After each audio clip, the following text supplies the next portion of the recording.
Bonjour et bienvenue sur la chaîne Zone Bourse. Alors quand on regarde les plus grosses entreprises cotées du monde, en utilisant l'indice MSCI Monde par exemple, ça fait bien longtemps qu'on n'est plus surpris de voir en haut de l'affiche Apple, Microsoft, Facebook, Alphabet, la maison mère de Google ou bien Visa. Pourtant ces entreprises, elles ont un point commun, elles ont une part de technologie très importante.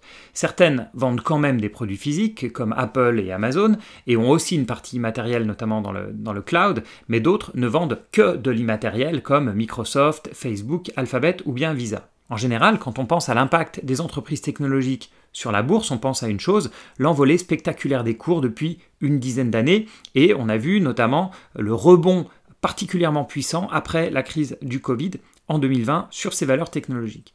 Mais cette hausse, elle est tout sauf homogène. Si on prend les 5 plus grandes actions de l'indice américain S&P 500, elles ont enregistré une performance en 2020 de 64,5%, contre une performance moyenne de 9,7% pour les 495 titres restants. Il y a toujours eu dans le passé des secteurs qui pesaient plus que les autres au sein des bourses mondiales. On a eu une période avec beaucoup de pétrolières, une période avec beaucoup de bancaires, mais on avait globalement plus de secteurs représentés en haut du classement. Dans les années 30, on voit beaucoup de valeurs pétrolières par exemple, mais on a aussi des valeurs de communication avec AT&T, on a de l'automobile avec General Motors, on a de la chimie avec DuPont. Plus tard, s'est rajouté en haut du podium des valeurs bancaires, des valeurs pharmaceutiques ou bien IBM, mais on n'a jamais vu autant de concentration sur le podium que maintenant. Et cette concentration sur le secteur technologique, elle se renforce de jour en jour. Alors quel est l'impact de tout ça ? Il y en a plusieurs. Celui qui est flagrant, c'est que la bourse représente de moins en moins l'économie réelle. Et je ne parle pas juste du fait que la bourse s'envole quand l'économie souffre. Regardez ce graphique que je trouve vraiment passionnant qui a été fait par JP Morgan. On a les secteurs en pourcentage du PIB à gauche, en pourcentage des emplois au milieu et en pourcentage de la bourse, de la capitalisation boursière du S&P 500 à droite. Et c'est vrai que personnellement, je ne m'attendais pas à ça. Puisqu'on se focalise aujourd'hui sur le secteur technologique, on le voit qu'il représente 6% du PIB, 2% des emplois et 39% de l'indice américain. Alors sur l'emploi, ça ne m'a pas choqué. On sait que les entreprises tech, elles ont peu d'employés comparé à l'agriculture, aux banques, à l'industrie ou à la distribution. Mais sur le PIB, ça m'a vraiment surpris. 6% du PIB qui représente 39% en bourse, c'est quand même surprenant, voire même inquiétant. Alors c'est vrai que ce graphique est un peu biaisé, et je dis ça aussi pour ceux qui écoutent en podcast, parce qu'ils ont mis par exemple le gouvernement, qui est bien sûr pas coté en bourse, donc ça biaise les chiffres, mais c'est vrai que même sans ça c'est surprenant. Donc on ne peut pas juste dire, comme j'entends certaines fois certains commentateurs, que la bourse et l'économie sont déconnectés, comme si c'était la même chose, mais avec la réalité d'un côté et le prix de l'autre. En fait, ce sont vraiment deux choses différentes. Et c'est ce qui explique par exemple que la bourse, notamment américaine, est beaucoup plus résistante au Covid que l'économie, et ça j'y reviendrai un petit peu en fin de vidéo. Autre impact auquel on ne pense pas toujours, c'est que les bourses, et notamment les indices, sont moins diversifiés qu'avant. C'est quelque chose qui est vraiment important à savoir pour les détenteurs d'ETF. Comme les indices sont pondérés par capitalisation, les poids des plus grosses entreprises est plus élevé que jamais. Donc on a un peu un double effet. On a à la fois un secteur technologique qui est extrêmement représenté parmi les plus grosses capitalisations, et on a aussi les plus grosses capitalisations qui représentent une part plus importante que d'habitude de la bourse en général. Alors c'est vrai qu'on est moins diversifié en termes de nombre d'entreprises, mais dans l'autre sens, la bourse américaine est moins américaine qu'avant, parce que les valeurs tech sont beaucoup plus internationales. Les banques américaines, par exemple, comme Bank of America, les constructeurs automobiles comme General Motors, ou bien les supermarchés comme Walmart, sont très axés sur la consommation intérieure. Alors que Google et Facebook sont forcément beaucoup plus internationales, elles ont extrêmement peu de coûts à l'exportation. Un autre impact auquel on pense moins, mais auquel on est confronté quand on analyse des entreprises, c'est qu'on ne peut plus utiliser les mêmes ratios qu'avant.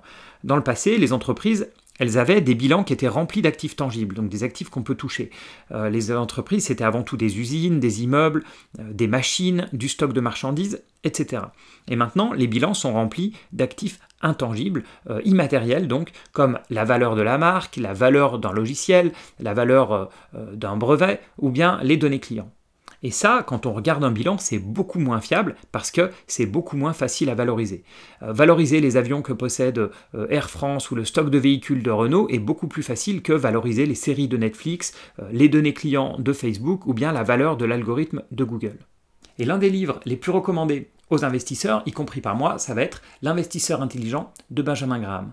Alors c'est un super livre qui apparaît 3 fois dans les 10 livres de bourse les plus vendus sur Amazon, 1 fois en anglais et 2 fois en français chez des éditeurs différents.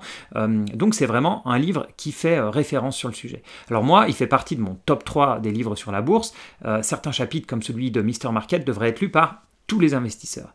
Mais comme il a été écrit en 1949, bon bien sûr il a été modifié depuis, il parle beaucoup de critères comme le rendement des dividendes ou bien, encore plus important, avoir un ratio price to book modéré, c'est-à-dire un cours de bourse divisé par l'actif net, qui conseille d'avoir en général de moins de 1,5. Et pour vous donner une idée, Apple a un cours sur actif net de 30 aujourd'hui.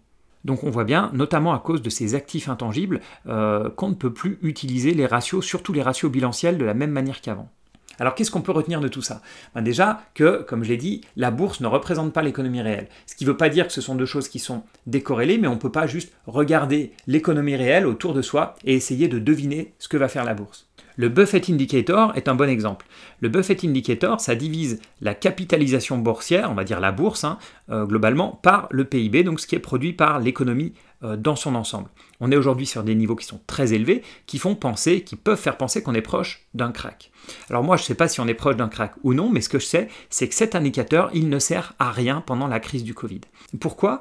Parce que tous les restaurants, les cinémas indépendants, les salles de concert, les librairies indépendantes, etc., les hôtels indépendants ne sont pas cotés en bourse. Et ce sont eux qui souffrent. Netflix, Amazon ou Facebook sont au contraire, comme on l'a vu, renforcés par la crise. Alors ce Buffett Indicator, c'est typiquement le genre d'indicateur que je regardais auparavant, avant la crise du Covid, mais que je ne regarde plus, tout simplement parce que les valeurs technologiques ont pris un tel poids aujourd'hui que la bourse est beaucoup moins sensible au Covid qu'elle l'était auparavant, et surtout beaucoup moins sensible au Covid que l'est l'économie réelle. Donc on a aujourd'hui une décorrélation, c'est vrai, entre bourse et économie, mais elle est totalement expliquée par le poids de la technologie dans les marchés financiers. Voilà pour aujourd'hui. Comme d'habitude, n'hésitez pas à liker cette vidéo si elle vous a plu. Moi, ça me permet aussi de situer les sujets qui vous plaisent le plus et ceux qui vous plaisent le moins. Merci aussi de commenter si vous avez des choses à rajouter, si vous n'êtes pas d'accord avec moi, si vous êtes au contraire d'accord avec moi. Si vous avez des idées de vidéos aussi, mettez-les en commentaire. Comme il y a quand même pas mal de commentaires sur les vidéos depuis quelques temps, je ne peux pas répondre à tout le monde, mais sachez que je les lis tous, ça, il n'y a aucun doute là-dessus. Donc, ça m'intéresse énormément de savoir ce que vous pensez du sujet. Voilà, merci encore d'avoir regardé cette vidéo jusqu'au bout et moi je vous dis à bientôt pour d'autres vidéos.